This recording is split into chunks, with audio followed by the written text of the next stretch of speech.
everyone. Welcome to Desk Doodles.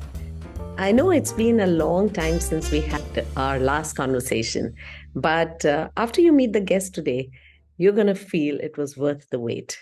Today's guest is a hero.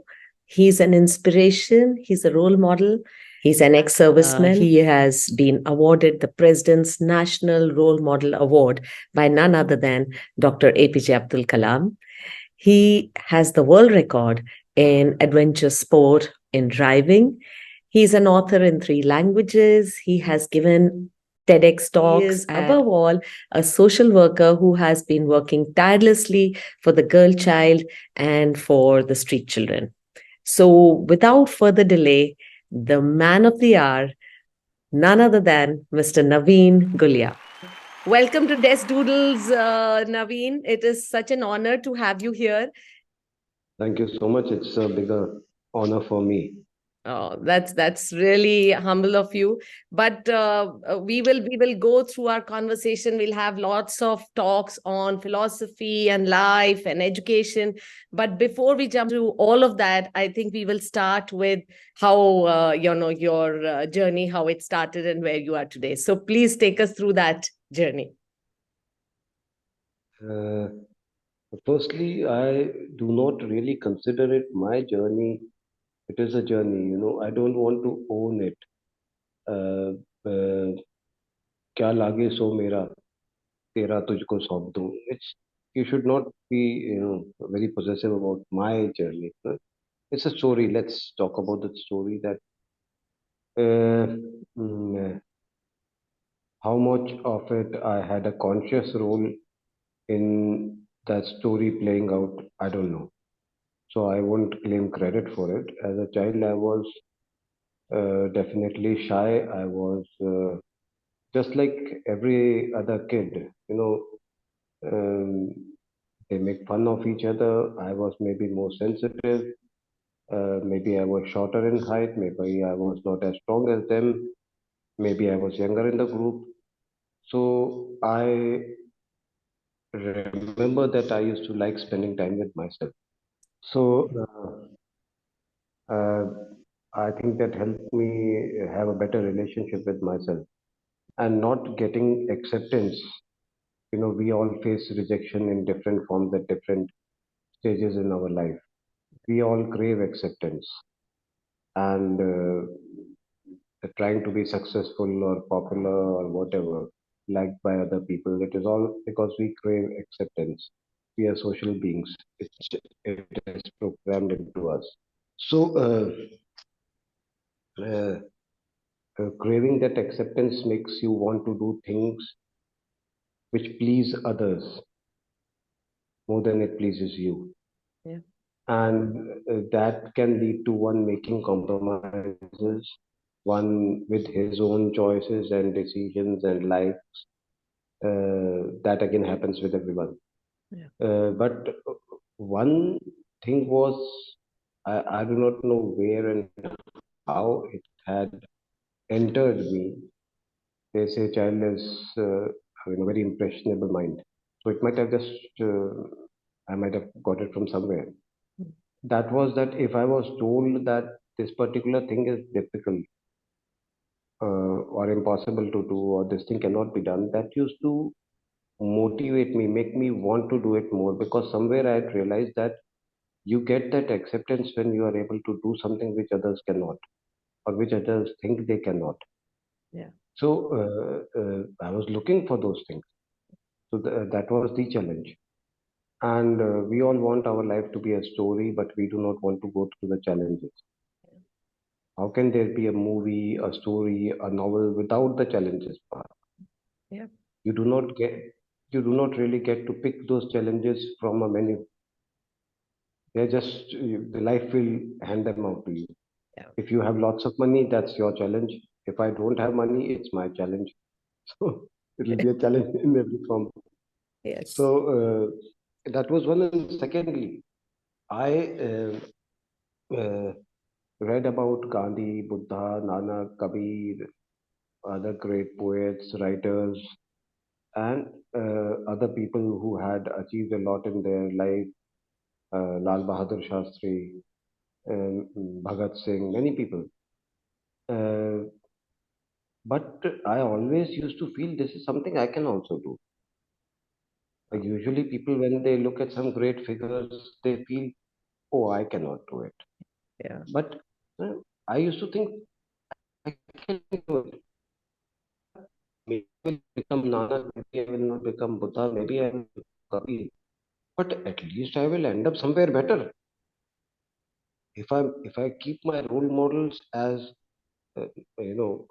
people who have achieved much lesser, then I will definitely achieve less than that. That is sure. So what is wrong in competing with rather than just admiring them? Uh, what is wrong with competing with them? Trying to compete with them in thoughts. What Yeah. would Kabir say about this? What would Buddha say about this? Why can't I? Why? Yeah. Why should I not? You Yeah. know, if if you are my teacher, I should always try to be better than you. Yeah. If you are my teacher and I don't turn out better than you, then you have failed. Yeah. My student should be better than me. Very true. Yeah. So that is evolution. Yeah. So rather than having an ego that how can you be better than your teacher, you have to be better than your teacher. Yes. Yes. Because all all that he knew, all that he had knowledge with him, he gave it to you on a plate. What do you add to it? You're supposed to add to what he has already gifted to you. Yes. So it can't be less than that. That is not an achievement.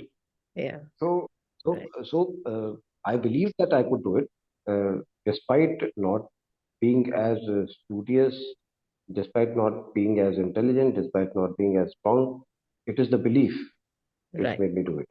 So it's that I belief that made you go and join the defense forces. Is that what hmm, inspired you to no. do it? See, one thing is that uh, uh, I do not understand the words like inspiration and motivation, because if I you may say it that you got inspired by listening to me. I am not out to inspire anybody. I don't think I'm that great to be able to inspire anybody. I'm just doing my life work and whatever, going ahead with it. Uh, uh, and I do not lie about something. I do not. If I joined army, I joined it as a profession. Yeah. I joined. I am saying that I joined National Defense Academy because I could not clear IIT. I do not need patriotism to be good. I do not need patriotism to do something. I do not need patriotism to do my job properly. Yeah. I want to be a better human being. I want to be a better example. That Yeah. is more important for me. It is always better to be a good army officer than be a bad engineer from IIT. So, so, so, and I chose to opt for the special forces, para commando special forces, Wow. as they're called now. If I was a marketing salesman, I would pick up the toughest challenge there as well. If I want to be good in any field, I will pick up the tough challenge. Yeah. Yeah. So that's what I am. That is Right. more important, Yes. and that is what has brought me where I am today. I always believe that the world is a good place. There are Yes. lots of wonderful people, and that is the truth. Yes. And believing in good has brought me where I am. It has worked for me. Right. It has given me what I wanted many times more. So Right. how can I stop believing in it? If Yes. it was failing somehow, if Yes. it was not working out, then I could have doubted. Correct. Yeah. That is again something a lot of people, they are failing repeatedly by following something which they have been following, and they will not agree that what they're following is wrong. Right. They will say, it is like saying, my car is wonderful. It is this, it is that. It just doesn't work. So if it does not work, how can it be correct? Yes. Yes. Correct. So it is, you have to realize that if it is not working, it means there's something wrong with it. So Yes. mine has worked, and if something does not work, I change it. Yeah, but So I I do think not. from where Mhm, you started, Naveen, when you joined the mhm. NBA and you were at the point to graduate from there, and that's where your life took a different turn. And tell us a little bit about that journey and what happened and how you moved from there. See, a lot of people use the term motivational talk these days. Uh, Actually, that is a pep talk. Motivation is the purpose behind doing something. I'm not going to provide a purpose to someone. What you are basically delivering is a pep talk, Mm. and a pep talk which is, given to the players before they enter the sports field, which is given to them in between the match, because it has a duration effect duration of half an hour. A pep talk lasts for half an hour. The effect lasts for half an hour. So that's not going to work. Mm. You do not get motivation all of a sudden. Yeah. It is not an incident that can motivate you. That incident actually brings out what you were, actually, what you had the potential. So it is a personality that you build over years to reach that stage when you are faced with the challenge of your life and you're able to face it. I always speak positive. I meet positive people. I do positive things. I read positive things. So I remove everything negative from my life. And people say, do, don't talk. I say, no, speak. If you don't speak, you will not do. If you keep it to yourself, if you have made a resolution and not told anybody, there are more chances you will not do it. If you have already committed to a lot of people, if you have spoken it out, you will believe in it. You would want to do it, because you have to face yourself Yeah. that you have made that statement. So don't be afraid to speak out what you want to do, so that you commit yourself. That is very important. And contrary to what people believe, they say I will speak only when I'm able to do. That will not happen. It's a cause and effect. Albert Einstein. The effect can always happen only after the cause. It cannot happen before the cause. Right. So I was in that mindset. That's why, had I not met with this accident, I was joining the special forces. I had opted for it. I had done my parajumping and those things. I was completely on track for that. So I was choosing a profession where I would be facing the toughest of the army life, Yeah. not just army, the toughest part of it. So I could have faced my death anywhere. I could have faced previous injury anywhere. I All the kind of challenges were there. Yeah. Only that the type of challenge I faced was different from what I expected. Yeah. A challenge was to come, so I was mentally prepared for that. Right. Instead of falling off a height, I could have been injured by a bullet. That's the only difference. Right. But I was prepared to take it, no, mentally. Yeah. So I was already prepared for it. Having said that, the physical part is always uh, tough, but uh, I had always worked in sports, hard work, exercising, martial arts, things, uh, adventure sports. I don't mind hard work. I don't mind if I have to work 18 hours a day. I don't mind if I have to work 10 hours a day. It's not a problem for me. So that is why I could face the 2 years period of time of hospitalization. When I fell off that obstacle and my spinal cord broke, I was completely paralyzed. People say, why me? I say, why not me? If somebody has to die, why not me? Yeah. Why will the robber not rob my house? Why will somebody not attack me? Yeah. Why was I the chosen one?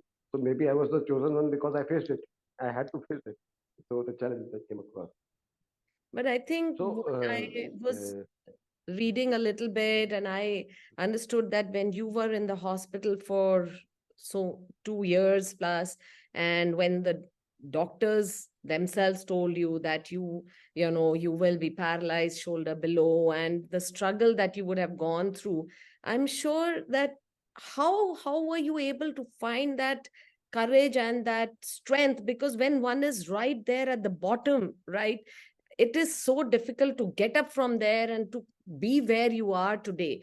For me, I feel that is like such a lot of going within, finding that energy, finding that strength to rise above that challenge, and to focus only on the path, like you said, that people will tell you, probably the doctor and people around you told you 20 things that you can't do, you won't be able to do, you won't be able to do, but you shifted your vision from that to what I want to do, right? And that's what is the right direction, like you say, that is correct. That how do you get to focus on that, and then you kind of walk that path. And you, so what made you, what is that pivoting point from where you moved to where you are today, Naveen? What you're doing with your ADA foundation, like how has that So, happened?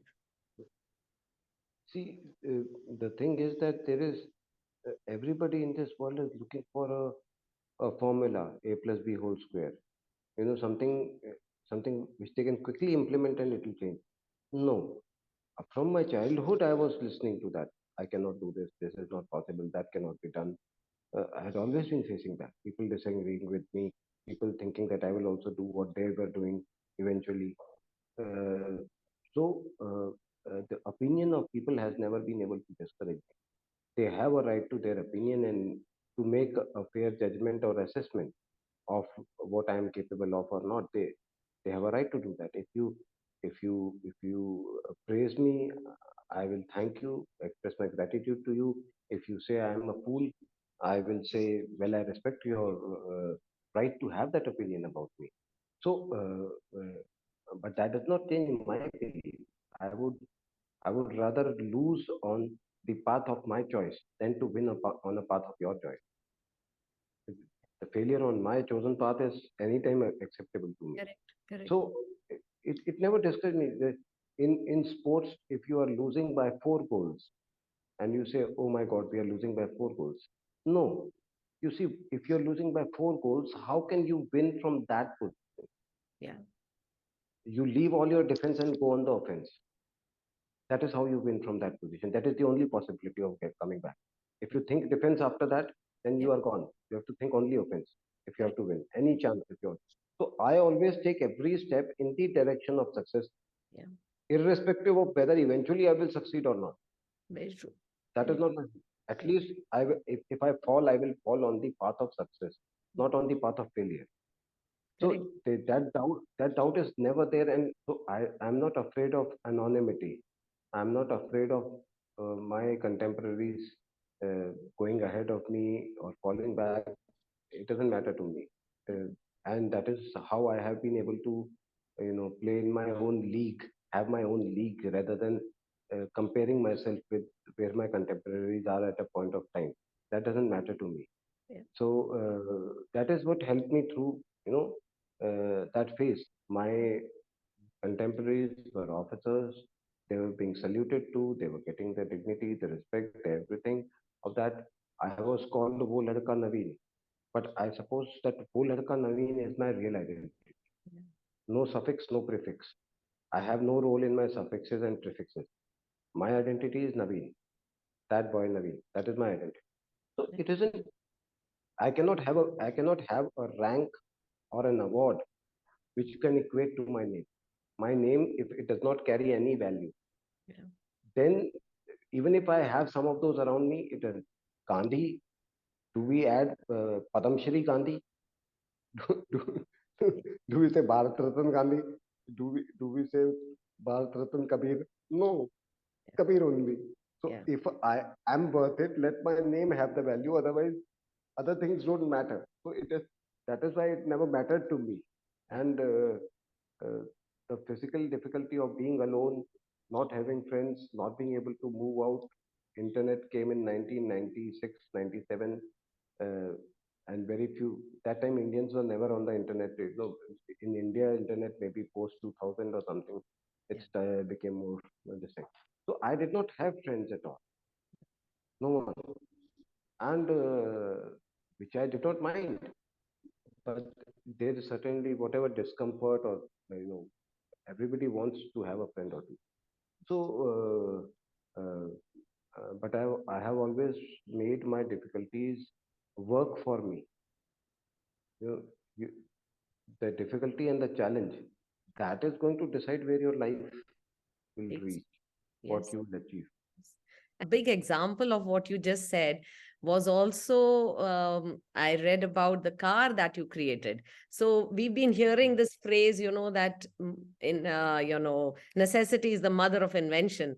And I want to ask you about, the world record that you hold, and how did that happen, and how did you create something so amazing? So tell us a little bit about that first.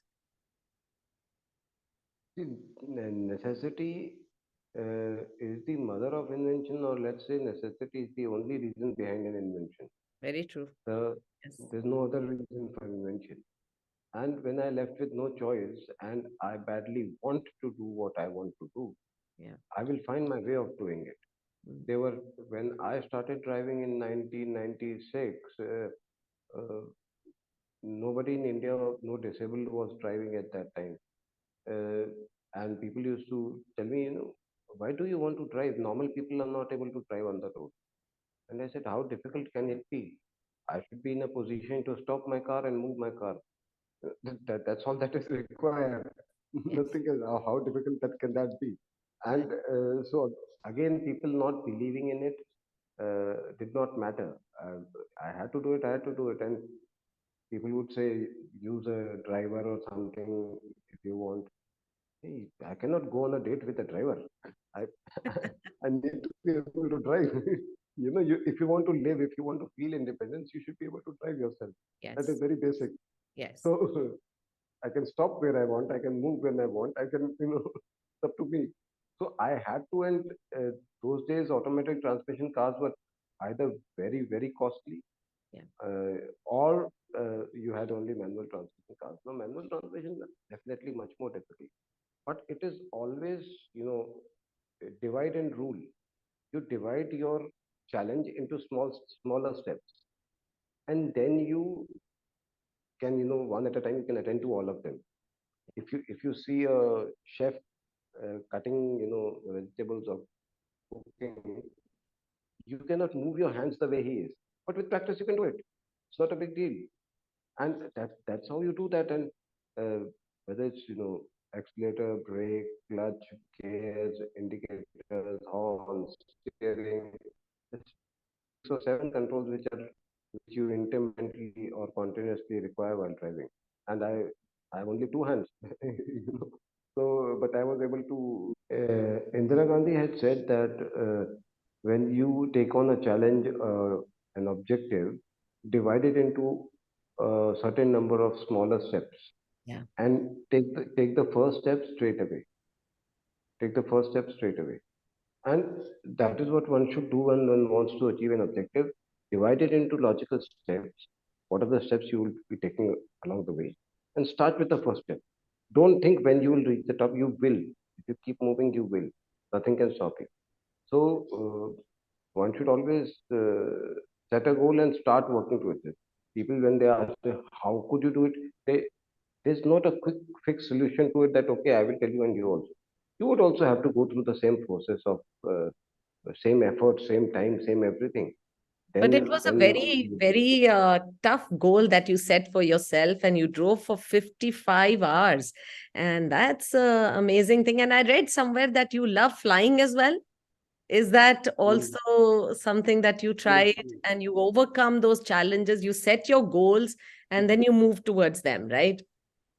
yes, and see, uh, some of the words we use to describe a situation are negative words without us realizing it. Like struggle is a negative word. Struggle is when you accept that the odds are heavier. There's a sense of helplessness about struggle. I don't struggle, I fight. I fight and I win. So, similarly, the difficulty or the toughness of a situation does not, it's a point that is not under consideration as far as I am concerned. It's not amongst the points that I have to consider when taking a decision. How tough it is or how it is, that is never a criteria at all. If your child needs a surgery, you don't want that. You don't want it to happen, but you will do it because he needs a surgery. So toughness or difficulty should never be a criteria for deciding whether to do something. It should never be a criteria for you. If it is to be done, it will be done, period. That's it. If a person says that what you are saying is correct, but very difficult, this person will not do it because he's giving importance to the factor of it being very difficult. He already has an excuse for failing. How does it matter whether it's difficult or not? This is to be done, this will be done.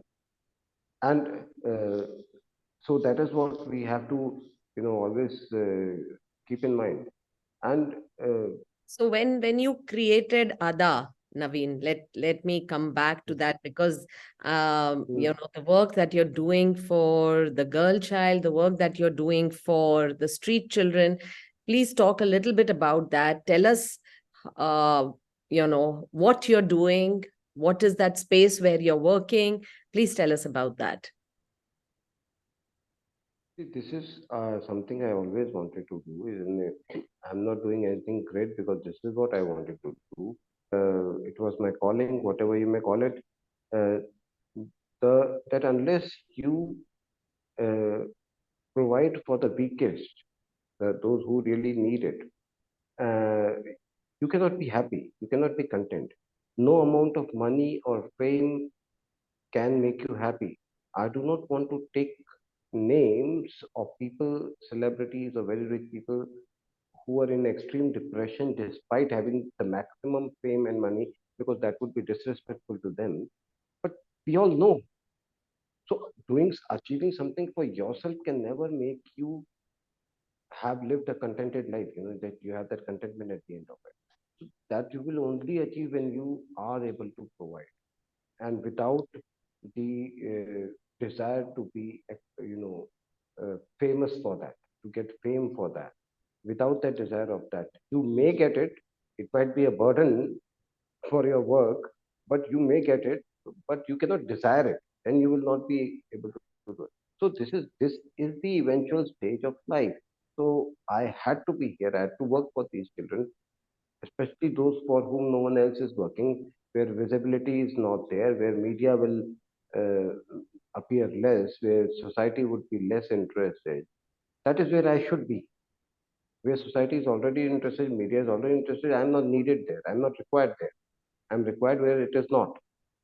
So that is why I'm sitting away from the city, away from the village, in the middle of the fields, in the middle of the rural slums where no other NGO is working in anywhere around, and there's nobody else coming. But I'm taking their story to the world, and there are people across the world who support me, who like me, who admire me, who I'm getting uh, 100 times more love than what I'm giving. So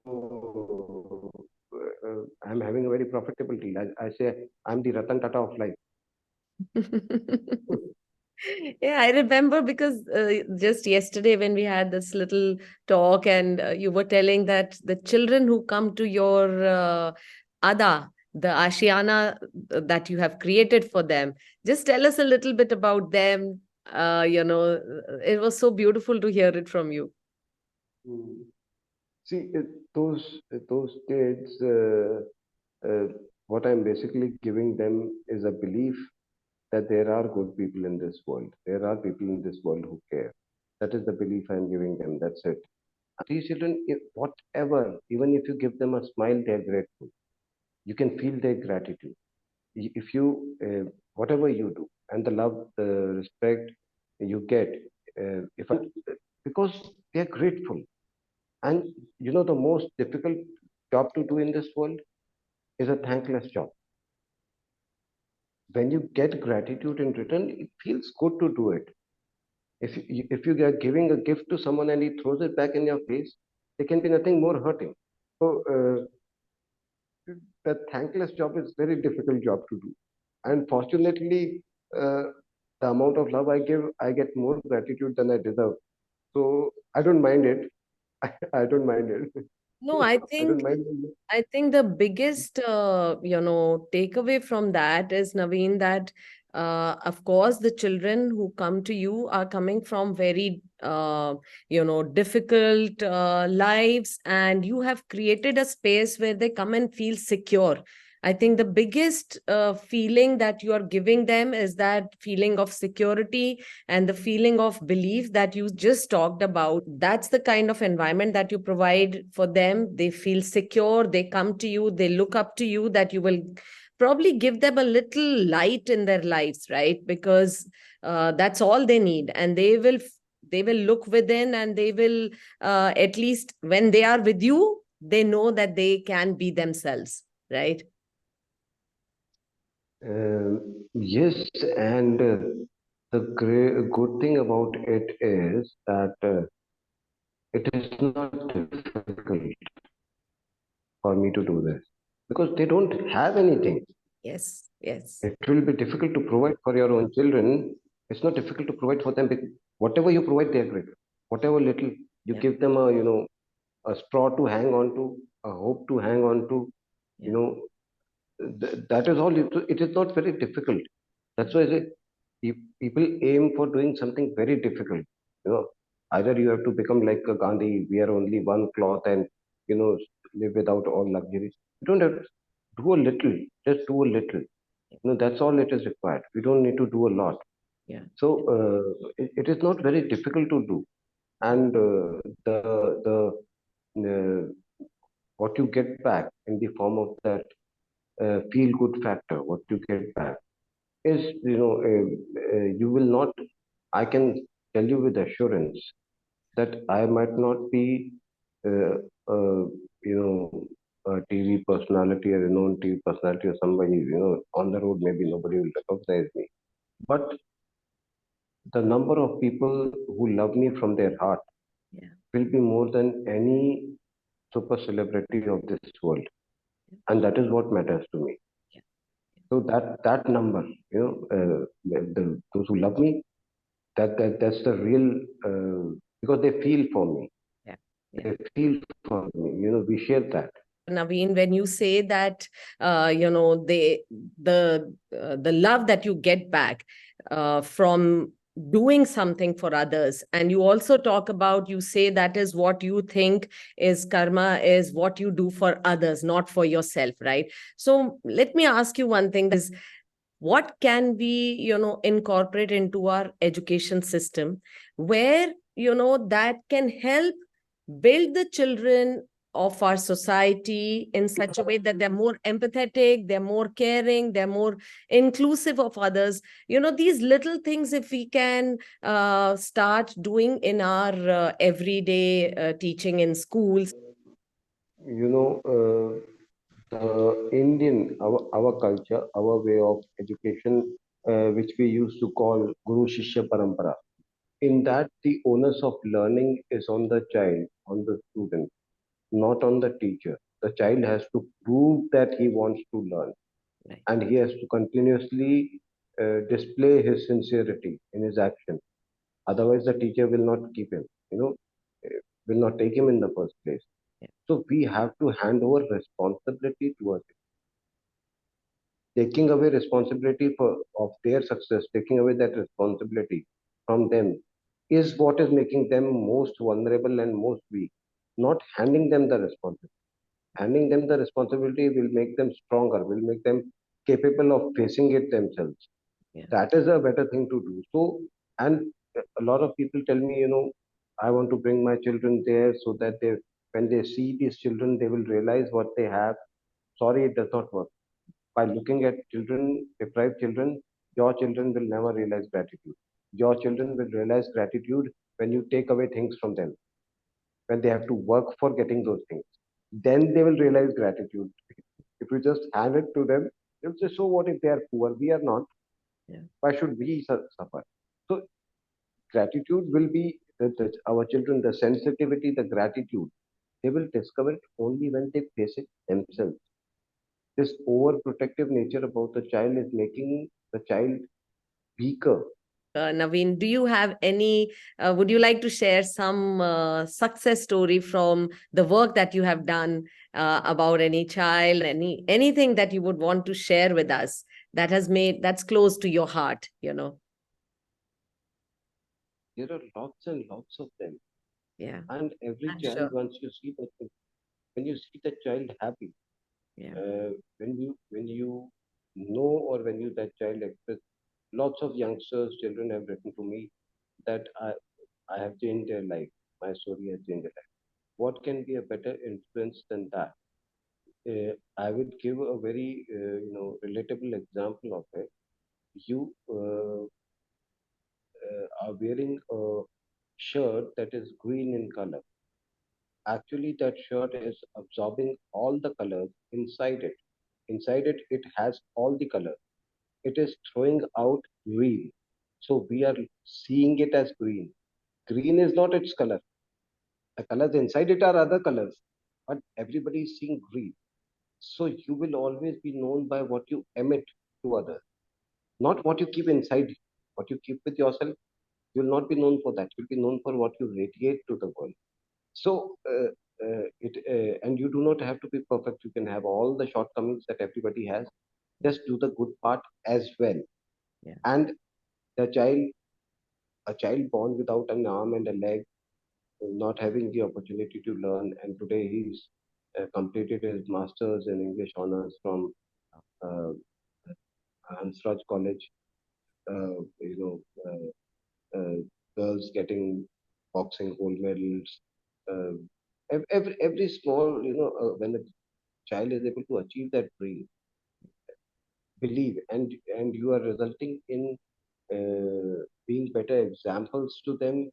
uh, I don't think there's anything better than that. And I saw teachers and parents fighting with each other, teachers saying that children are with us only for 3 4 hours, the rest of the time they are with parents, so we have less responsibility for their behavior. Parents saying that we are sending them to you. So I say, if you people are not willing to take responsibility, how can you teach responsibility to your students?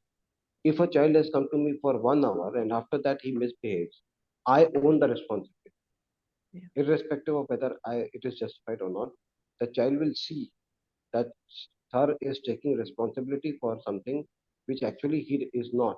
So he will learn to take responsibility. So we have to take responsibility. We have to be better examples to them. That is what is required. absolutely, absolutely. Thank you so much, Naveen. It's been an honor to have you here, and let's keep these discussions going, and we will definitely connect soon again. Thank you so much. Thank you for Thank you. providing me this. Thank you. Thanks once again.